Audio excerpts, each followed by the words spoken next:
Tonight, you will probably lie down, close your eyes, and sleep for 7 or 8 hours straight. Maybe you'll wake up once to use the bathroom, maybe you'll stare at the ceiling for a while before drifting off. And when your alarm goes off in the morning, you'll feel like something went wrong, like your body failed you, like sleep is this thing you're constantly trying to fix. But here's what nobody tells you. The way you sleep right now is not natural. It is not ancient. It is not even 150 years old. And there are people alive today, right now, living in places modern civilization hasn't fully reached, who sleep in a way your body was actually built for. Scientists have studied them, measured their hormones, mapped their brain activity, and what they found doesn't just challenge everything we think we know about sleep. It suggests that most of us are living in a state of permanent, low-grade neurological damage, and we've just accepted it as normal life. Let's go back, way back. For 99% of human history, there was no such thing as a single block of sleep. The idea that you close your eyes at 10 and open them at 6 is not ancient wisdom, it's an industrial invention. Before the factory whistle, before the electric light, before the alarm clock existed to tell you when your night was over, humans slept in two distinct phases with a window of wakefulness in between. Historians call it segmented sleep or biphasic sleep. Your ancestors called it first sleep and second sleep. And it wasn't insomnia, it wasn't a disorder, it was just Tuesday night.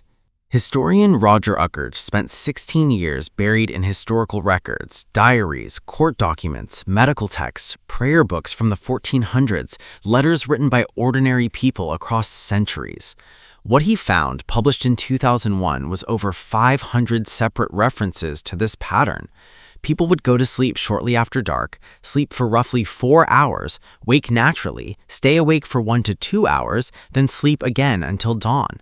The wakeful window in the middle wasn't random, it had a name. People called it the watch, and they used it intentionally, for reflection, for prayer, for conversation, for intimacy. A French physician in the 1500s specifically recommended that couples conceive children during this window because the body and mind are in a uniquely receptive state. But then something happened. Gas lamps appeared in the 1800s, streets got brighter, the night got shorter, and then Edison commercialized the electric light bulb in 1879, and within 2 generations, the entire pattern collapsed. We stopped sleeping in 2 phases. We started sleeping in 1, and we told ourselves this was progress.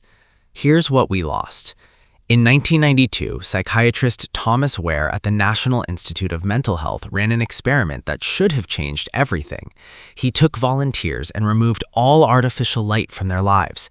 14 hours of darkness every night for a month. No screens, no lamps, just darkness the way your ancestors experienced it. Within weeks, every single participant spontaneously shifted into the same ancient pattern.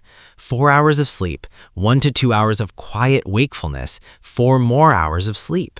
Nobody instructed them to do this. Nobody suggested it. Their bodies just remembered. But the hormone data is what stopped scientists cold.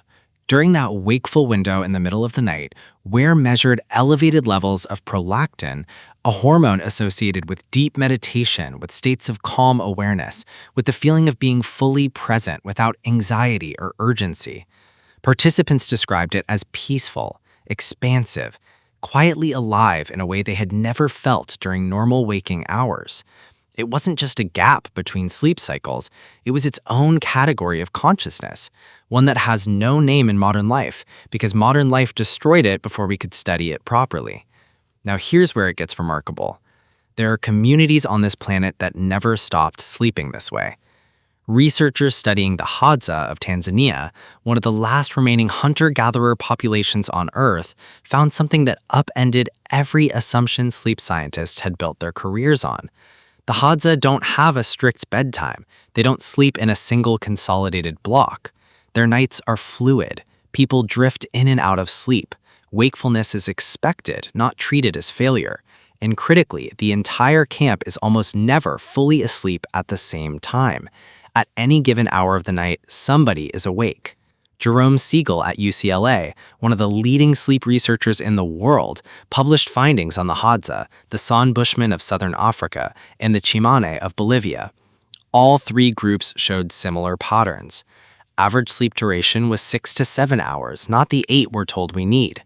Sleep began roughly 3 hours after sunset and ended just before or at sunrise. And critically, wakefulness in the middle of the night was common, normal, and completely free of the anxiety that modern insomniacs experience. That last part matters more than almost anything else. When you wake at 2 in the morning, your brain immediately starts a threat assessment. What time is it? How many hours do I have left? Am I going to be exhausted tomorrow? That panic, that neurological alarm system, is not something the Hadza experience, because for them, waking at night is not a malfunction, it's just night. The absence of anxiety about wakefulness changes the entire neurological profile of the experience. Your stress hormones stay low, your brain doesn't treat the moment as an emergency, and you drift back to sleep not because you fought your way there, but because your nervous system was never activated against you in the first place. What does their brain activity actually look like compared to ours? Studies using portable EEG devices in field conditions have found that hunter-gatherer sleep cycles show more consistent slow-wave sleep, the deep restorative phase where your brain flushes out metabolic waste, consolidates memory, and repairs cellular damage. Modern sleepers, even those who report sleeping 8 hours, often show fragmented slow-wave sleep because we fall asleep later than our circadian rhythm wants us to. We stay in artificial light until minutes before bed, and our stress hormones are elevated in ways that structurally interfere with deep sleep architecture. The Chimane of Bolivia, studied by researchers at the University of California, showed almost no cases of insomnia. In a sample of nearly 600 people, chronic insomnia was nearly non-existent. For comparison, roughly 30% of adults in the United States report chronic insomnia symptoms. 30%. That's not a medical anomaly, that's a civilization-wide response to an environment the human brain was never built to inhabit.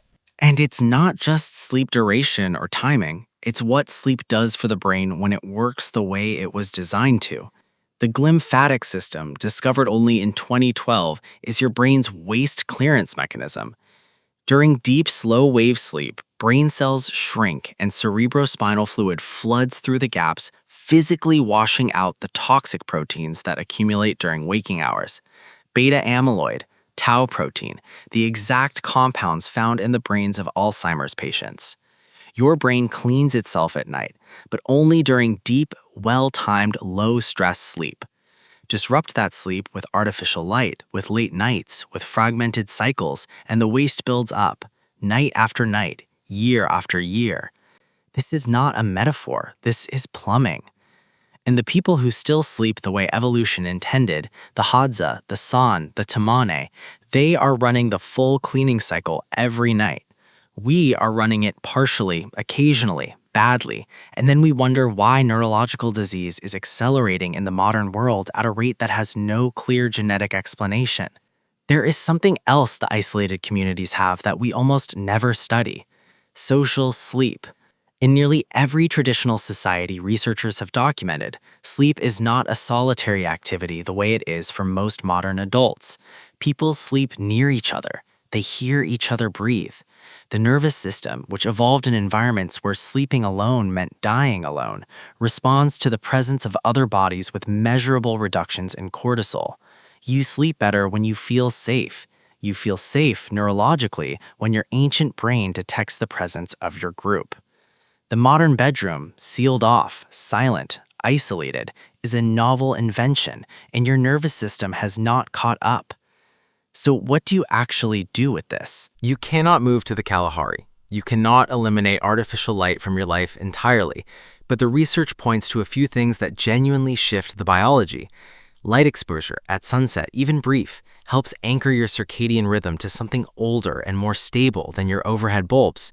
Removing screens in the hour before sleep is not just advice people give and ignore. It is the difference between melatonin releasing on your body schedule or 2 hours late. And if you wake in the night, the single most damaging thing you can do is check the time, because the moment you do, your brain activates the threat response, calculates how many hours you have lost, and ensures you will lose more. The Hadza don't have clocks. When they wake in the dark, they are just awake, and they rest in that wakefulness the same way we are subjects did, quietly, reflectively, without fear. Here's what this all comes back to. We declared war on the night. We flooded it with light. We compressed sleep into a single block and told ourselves we'd optimized it. We pathologized the wakefulness that our ancestors considered sacred. We medicated it. We tracked it with devices that make us more anxious about it. And in doing all of that, we didn't solve sleep.